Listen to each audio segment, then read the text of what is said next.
All right, now let's turn our attention to southern Kaduna after recurrent violence that has led to the loss of lives and properties in that part of the country. The Atiop, Fulani and Hausa communities have agreed to live in peace by signing a peace pact. We have joining us to discuss the Southern Kaduna Peace Pact, Most Reverend Josiah Ido Ferron. He is the Secretary General, Anglican Consultative Council, and Chairman, Kaduna Peace Pact. He joins us via Skype from London. Hello, thank you, Most Reverend, for joining us from London. Thank you for having me. Now, we also have joining us from our Kaduna Network Center. We have two guests there. First, Malam Yande Ahmed Mairiga, Sarakim Fulani Sabungeri Bypass in Kaduna. He's a retired Assistant Director, Environmental Health and National Eye Center in Kaduna, and also Chairman Mugba Full Bay Development Association. We'd like to thank you for joining us from Kaduna. Yes, and thank you for having me. All right. Of course, seated with him there in the Kaduna Network Center is Suleiman Gora Bakama Atiap. It's the community leader of the Atiap Chiefdom and Chairman Gora Khan Peace and Development Committee. Suleiman Gora, a pleasure to have you with us on the program this morning. Thank you for having me this morning. So let's return to London, where we introduced a while ago the Most Reverend Josiah Ido Ferron, who is chairman of the Kaduna Peace Pact. Most Reverend Josiah Ferron, give us a sense, why did you undertake this, and how difficult was it to get the parties to endorse the Peace Pact? I didn't quite get that question. Sorry, I think there is a break in communication. Most Reverend Josiah, I'm asking, sir, why did you get into this, and how challenging was it to get the parties to endorse the Peace Pact? Well, I would have been happier if my executive vice, with whom we actually discussed, had been on this program, and she did assure me she was going to be part of it. However, it was not an easy journey.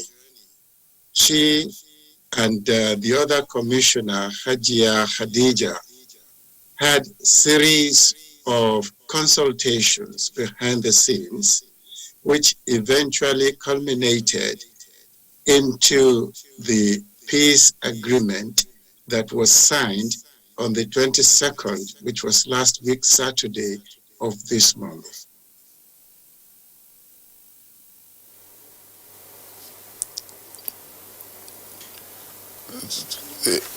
I'm sorry, we appear to have a freeze there, or... I was just wondering, but just Most Reverend Josiah, you said you wished you had the your vice available on this program, but unfortunately we do not have her here with us. We have other guests who are also here.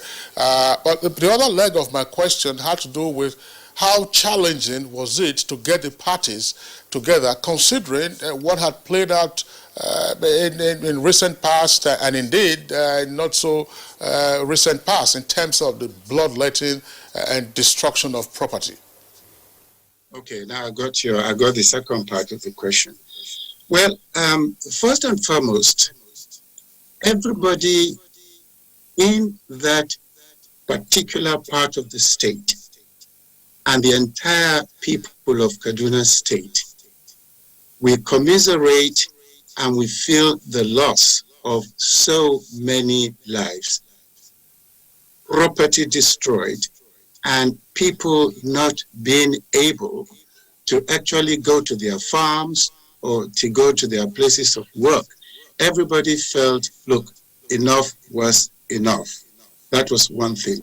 Number two, as a result of the meetings, various meetings with the various stakeholders, we were able, that is the Commission and some other civil service organizations, were able to bring the factions to a point of accepting the need for a truce, so that the killings will stop, the destruction of property will stop, and we will be able to sort of sit, dialogue, and find ways and means of bringing about harmony within our community.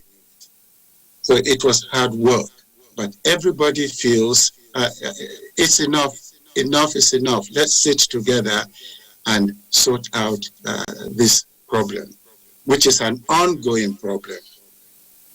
Most Reverend, just before we bring in our other guests from our Kaduna Network Center, I'd just like us to look at the law of relativity by Einstein and recall that there have been similar peace pacts in the past, also involving some of these communities and all that.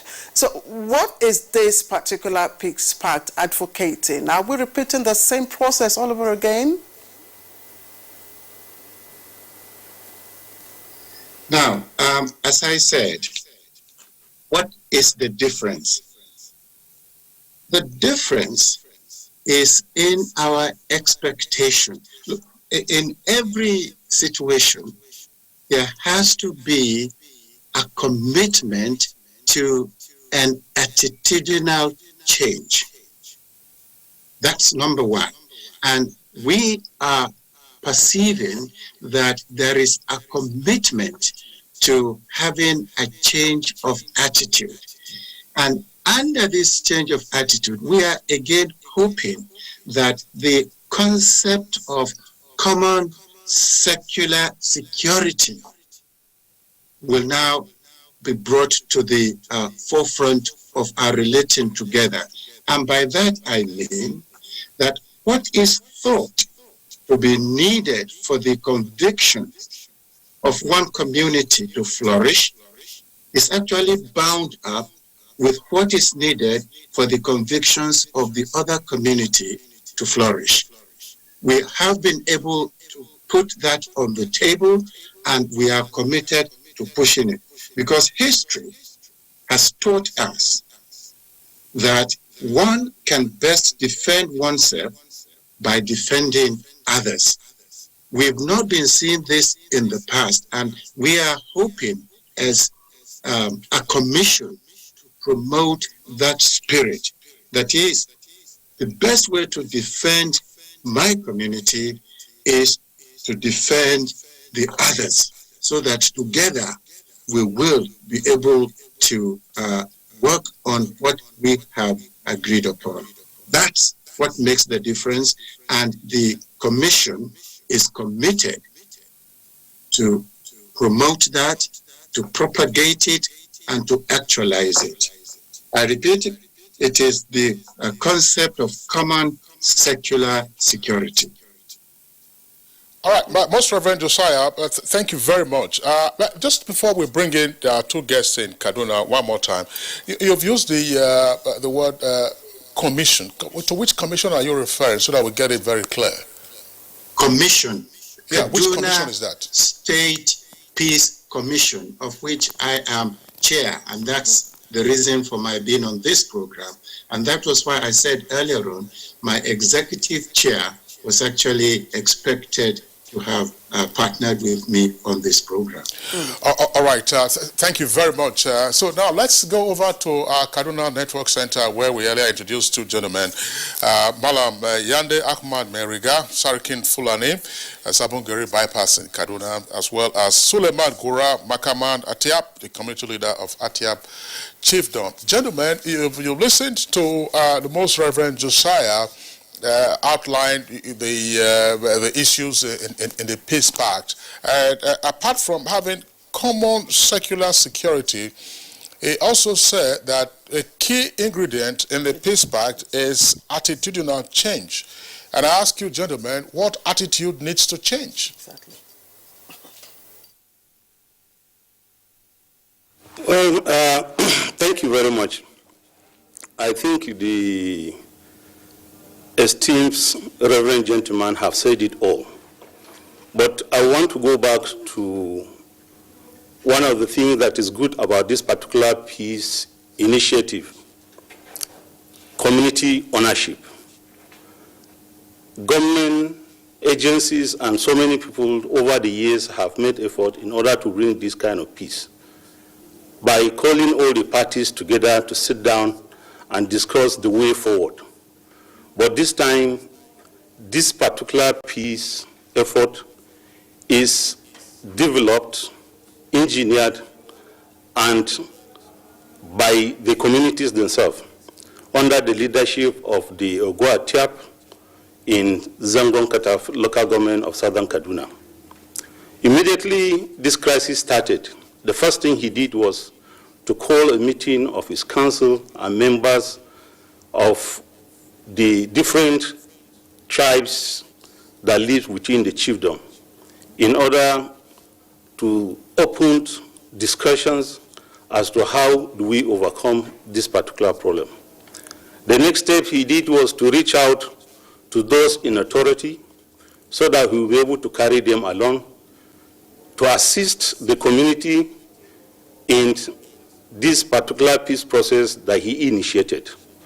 It is in line with this that he got the support of the elected representative of the people within that community. There is Honorable Amos Mogaji, who is the member representing Zangon Kataf Jaba constituency at the Federal House of Representatives. He, together with the Kaduna State, with the Zango constituency representative in the Kaduna State House Assembly, with the chairman of the local government.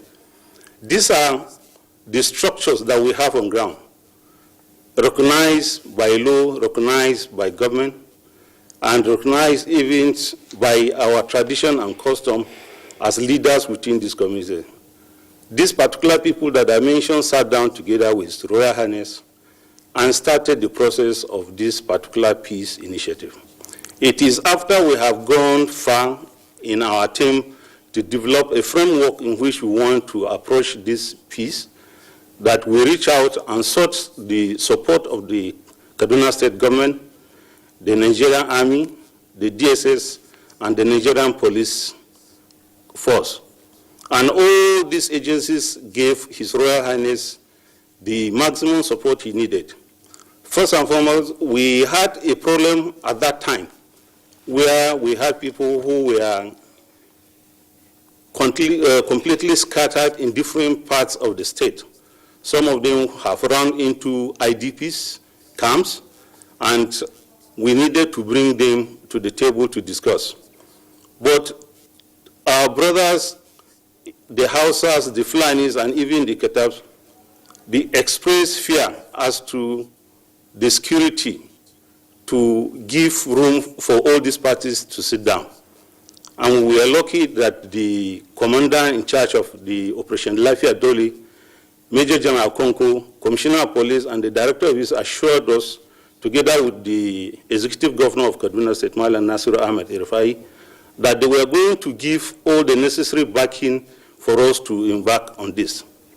Then the next step that he signed was for us to reach to the Peace Commission, who have been doing a very beautiful work behind the scene, trying to encourage us that the best that can happen is for us to sit down and discuss. Everybody will agree that the reason for this conflict is because we hardly talk to ourselves. Where there is no communication, there is no understanding. So the best that happens is that we have open communication. And this particular peace process is something that we have started. We are not saying that that particular meeting or that Saturday have given us peace, but it has opened a window for us to institutionalize peace within our environment. That is the little I can say as an introduction to this discussion. Thank you, Suleiman Gora, Makama Atiep. Let me bring in now the Malam Ahmad Mairiga, Sarike Fulani, Sabongeri bypass. The Most Reverend Josiah Ido Ferron talked about the concept of common secular security as the basis for this peace pact, and of course the change of attitude that he talked about. From your point of view, what do you really understand by this common concept of secular security? Thank you very much. Well, in aligning with what the two speakers have said, and in conformity with the question you asked, I want to say that from the process and where we are now, automatically expresses and explained what the Most Reverend refers to as secular security. Because in the absence of that secular security, certainly we wouldn't have been seated in the studio here to talk something of common interest, something that will bring peace, something that will lead to reconciliation, and something that will bring this community back to what it used to be more than centuries or even 2 centuries or probably 3 ago. I was born in Samaru Kataf 61 years ago. And permit me to inform Nigerians watching and hearing this program, on those that will be privileged to be told or see it maybe through the YouTube, etc., that I was the signatory to the Fulani community in that communique. By implication, I signed that document on behalf of all Fulani of Nigeria, not even Kaduna State, in what? Seeking peace. Because there is no two ways to that word peace. Peace has no alternative word than peace itself. And violence has no alternative word than violence itself. And peace leads to complete unity, progress, and interdependent on each other for all that one needs as a human being. And from the angle of we the Fulani, you know very well, we don't ask anything from government. Even in Zangon Kataf, where we are domiciled and elsewhere, the Fulani man's bank account or his CBN is the cow. His ATM is the little chickens, the goats that gathers around, that when he has a little or 1 or 2 problem, he sells. The Fulani man, wherever he is, has never claimed land, particularly where we were born and brought up. What we ask for is the grass, which is a natural phenomenon that is provided by God. Give us where we'll graze, where our cows will feed, where the goats will drink, and that is all we ask for. And from time immemorial, we've lived with this community, and in the peradventure where there is problem, where these cows, encroaches into people's farms, I mean, there was perfect understanding between the communities and the leaders of people that were, whose crops were, chopped up. And negotiations are entered in, and payment is made. Then the question is, what happened? And that is where the question of the Most Reverend of, community policing and bringing us together matters. I want to assure you, I am by training an environmentalist and a public health scientist. We look at human beings, we look at the environment, and we look at what is in the aquatic life. If you go to that my area, Coral Zangon Katam now, from an ecological point of view, from an environmental point of view, and even from a public point of view, you will discover that we did not do harm to only us, we the human beings. We have offended the soil. We have offended the land. We have offended the aquatic life. Aquatic means those things that lives in water. What is left is for us to emulate, and that was principally what geared me towards signing that document on behalf of the Fulani people. Because eminent Nigerians, you can see the gentleman that spoke from London. He's a man of respect, a man of eminent respect all over. The gentleman that is with me here we attended the same secondary school, and he was my senior. I don't greet him standing. Therefore, we need to come together. We need this peace. We look at what happened in other countries. Take, for example, the apartheid. Nelson Mandela was in prison for about 37 years. When he came out, what happened? Those words such as apartheid, colonialization, dehumanization, etc., were the key words in South Africa. In the case of Southern Kaduna today, the key words are attack, reprisal, indigene, settler. Let us collectively bring these words together and fight them to stand still, so that we'll go back to Southern Kaduna and believe it is our own history, it is our own place, and those people who believe that it cannot happen, By the grace of God, it will happen. Peace shall return in southern Kaduna. And that is why I am here. And I want to stand tall. Let posterity judge me positively for signing that document on behalf of the Fulbe, and will continue to pursue it until one day again we resume our normal life in southern Kaduna, where everybody loves and belongs to each other, regardless of tribe, religion, and any difference that matters, which is available and attainable in all communities all over the world. Very much there, Ahmad Meriga. Very sweet words coming from you both gentlemen in our Kaduna Network Center. And I'm sure that residents and indigents of Kaduna State will be mostly delighted by what they are hearing from you in Kaduna, as well as from the most Reverend Josiah Ferron with us via Skype from London. But I still want to stay with you gentlemen in Kaduna. And the question again is an open one going to both of you. But first, Suleiman Gora. Suleiman Gora, I mean, for those of us who are outsiders, and indeed for some insiders, at the time when you had, as it were, the peak of the conflict in southern Kaduna, there were always frequent references to previous reports of judicial commissions of inquiry and the need to implement the recommendations of those reports and commissions, and indeed previous visitations. What wasn't right about what went on before that has now been worked out, as it were, by the communities, which now gives rise to these high hopes that peace at last would now flourish in southern Kaduna? Thank you very much. Let me use Zangon Kataf as an example. After the 1992 crisis in Zangon Kataf, between the Hausa and the Kataf or Tiap community, as it's called, there were so many commissions set up. There were about 3, and there were courts that were set up, and so many decisions were taken. But Governor Jafari Isa at that particular time realized that whatever effort done by government, it will be almost impossible to achieve the desired peace within that area. And went further to establish, even after the committees that were set up, the Rahila Kujo Committee and Usman Maazu Committee, he organized what we called the Zangon Kataf Peace Accord, which was headed by the former governor of the state, late Air Vice Marshal Usman Maazu.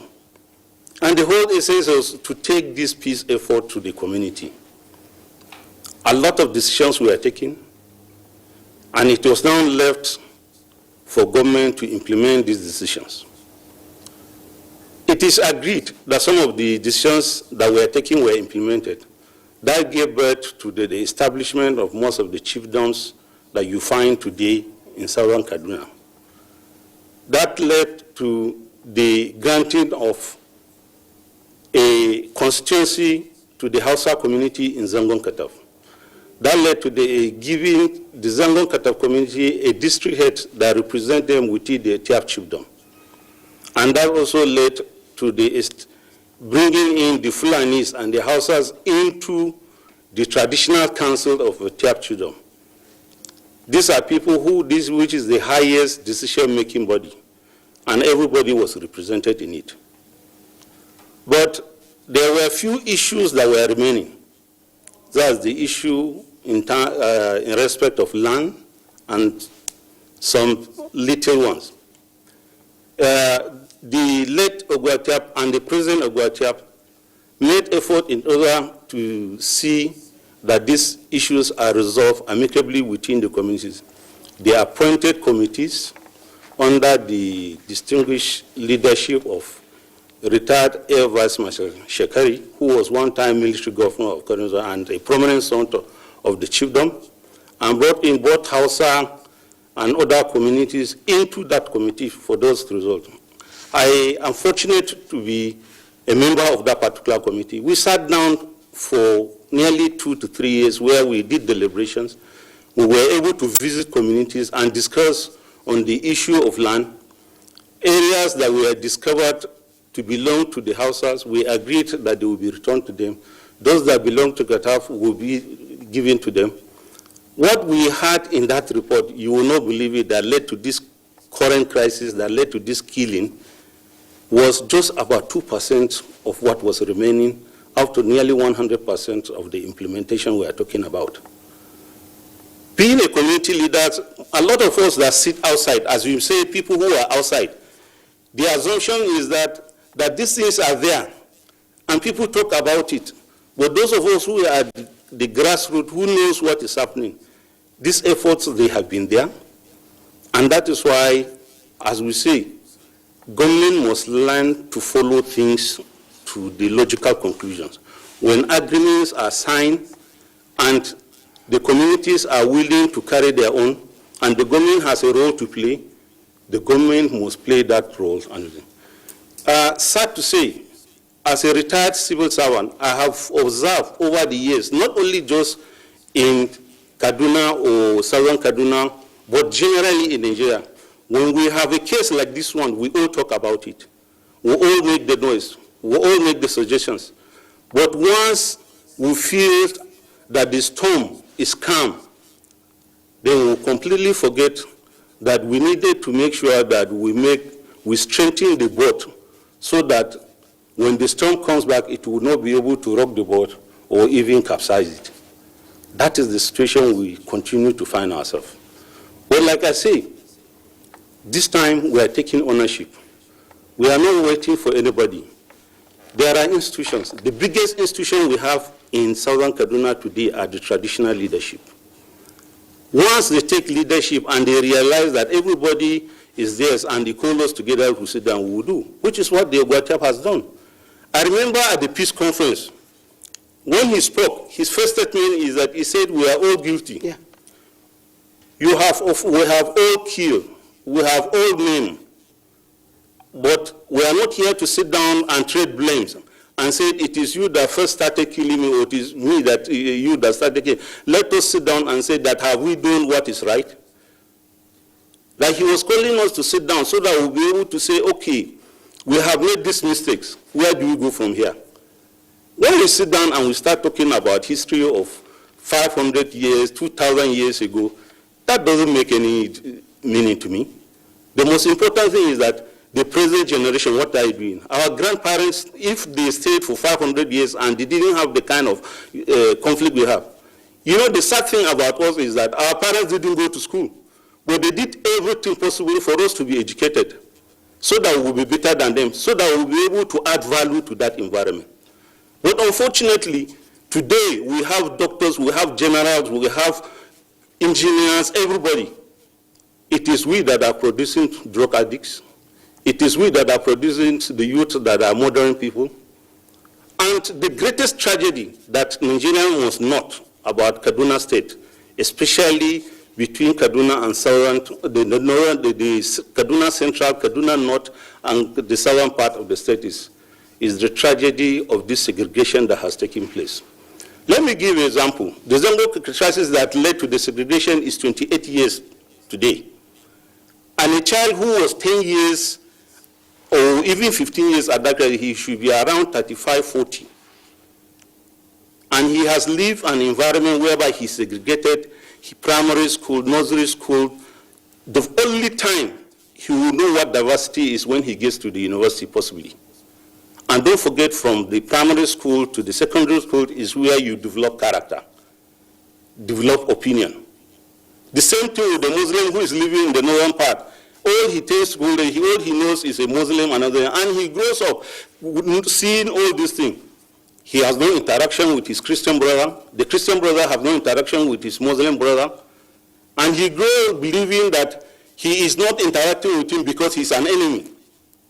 And we, the elite. Suleiman Gora, thank you. Let's bring in Most Reverend Josiah Ido-Ferron here now to, because you talked about the need for government to follow decisions, to logical conclusions. So I'd like to ask the Most Reverend, is there a conflict prevention plan in place by the Commission?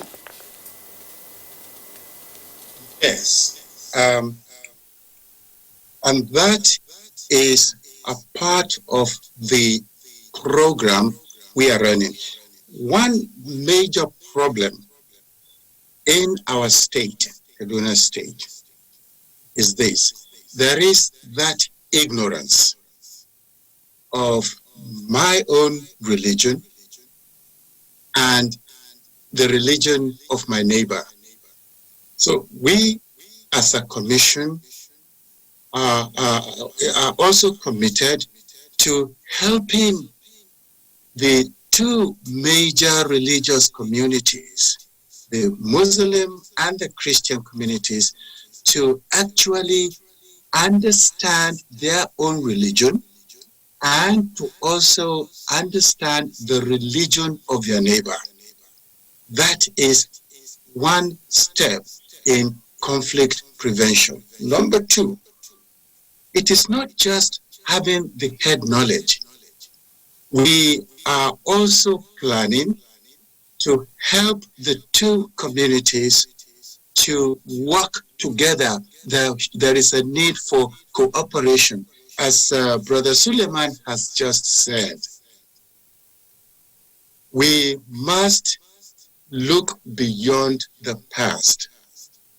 We want to encourage our brothers and sisters to stop lamentations and to move on. Because we are in a new generation of educated young men and women. And as I always say, C.S. Lewis says, education without values produces men and women who are cleverer than the devil. So there is a need to bring in the religious dimension, and the state government is actually encouraging and supporting us in this idea of opening up our brothers and sisters to their own religion and to the religion of the other. That's something we have taken seriously. All right. Thank you very much, Most Reverend Josiah Fearon. That's a very interesting point that you have raised there. I was also going to raise this with you as a commission, but I would like Malam Ahmad may regard to also respond to this, that namely, how do you keep out conflict merchants from either stoking conflict or, as it were, starting off one, because they benefit from it. And we have seen the destruction that has gone on. There are persons behind who are smiling. So, gentlemen, you are all peacemakers, you are all peace lovers, but how do you keep out those who are hunting for trouble and seeking to sell their arms and weapons?